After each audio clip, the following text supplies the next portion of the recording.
When the rescuers first saw the panda cub, they almost didn't stop. The forest that morning felt unusually still. Thick fog clung to the bamboo, muting every sound, as if the mountain itself was holding its breath. The team had been walking for hours, scanning for signs of wildlife, tracks, broken stems, anything. But what they noticed wasn't movement. It was the absence of it. A small shape near the base of a tree. Unnaturally still. One of them stepped closer, pushing aside wet bamboo leaves.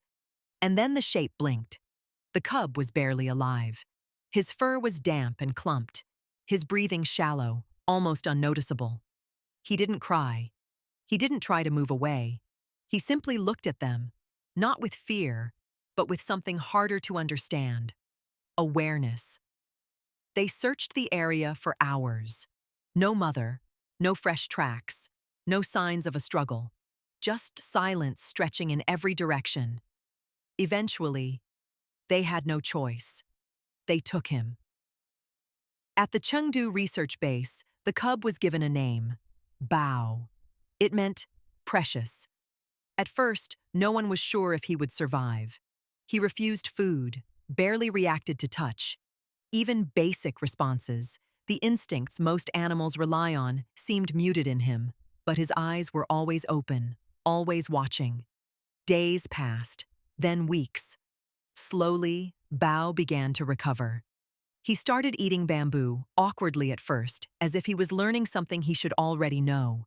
His strength returned little by little. His body healed faster than anyone expected. But something inside him remained distant. Other panda cubs at the center behaved differently. They bonded with caretakers. They played. They tumbled over each other, clumsy and curious. Bao didn't. He stayed slightly apart, never aggressive, never scared. Just separate. Caretakers noticed small things. Bao didn't respond to voices the way other cubs did. He didn't follow movement out of curiosity. Instead, he observed, quietly, intently. As if comparing everything he saw to something stored deep in his memory. At night, when the center grew quiet, Bao would often sit awake, facing the same direction, toward the mountains. Months turned into a year. Bao grew into a strong, healthy young panda. From a conservation perspective, he was exactly what they hoped for, a successful rescue, ready to return to the wild. That was always the goal. Not to keep pandas, but to give them back their world. The preparation process began. Human interaction was reduced. His environment was adjusted to simulate the wild. He was encouraged to forage, to climb, to rely on instinct rather than routine. On paper, everything was perfect. But some of the team felt uneasy, not because Bao couldn't survive, but because of the way he behaved. The day of his release arrived. The transport crate was opened at the edge of a dense bamboo forest, miles away from the facility. For a moment, Bao didn't move. The forest was alive with sound, wind, distant birds, the rustle of leaves. It was everything a panda should recognize, everything he had been prepared for. Slowly, he stepped forward. One step, then another.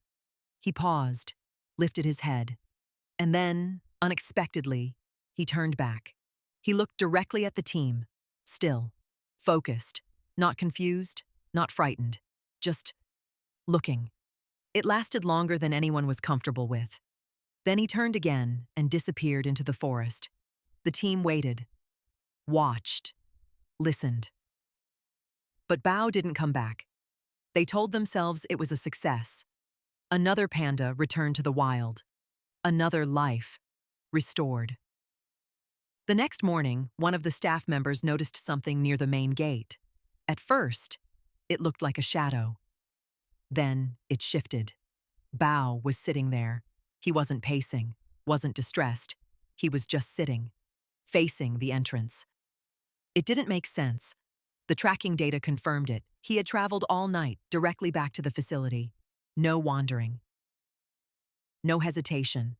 Just a straight path. They assumed it was temporary. Some animals struggle at first, so they tried again.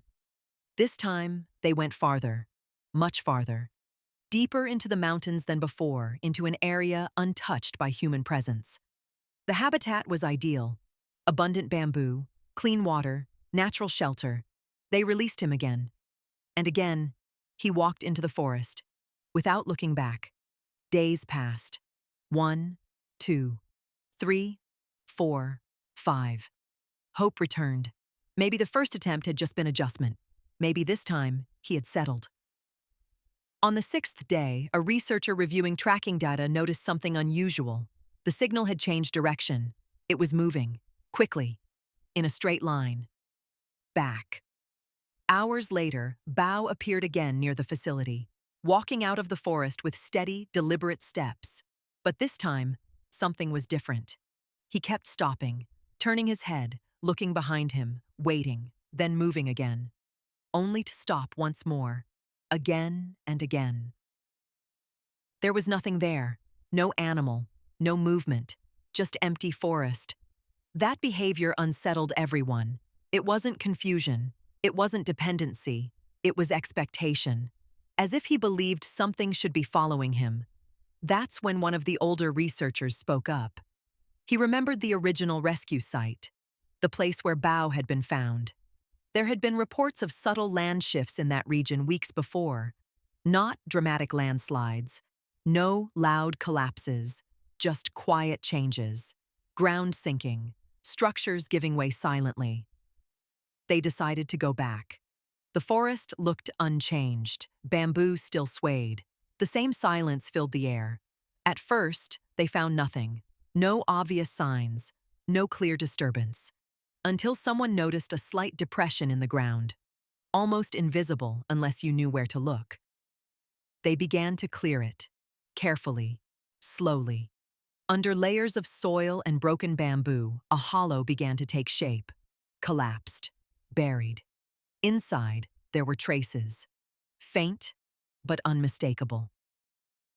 Fur, scratches, the outline of a den, and signs that an adult panda had once been there. It didn't take long to understand. Bao hadn't been abandoned. He had been left behind. Whatever had happened in that forest had taken his mother without warning. No sound, no struggle, just disappearance.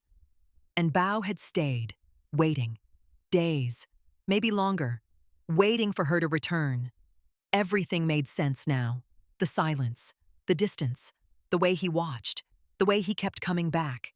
He wasn't rejecting the wild. He was searching for something that no longer existed. The team changed everything. No more forced releases. No more timelines. They created a transition zone, a place between the safety of the center and the unpredictability of the wild.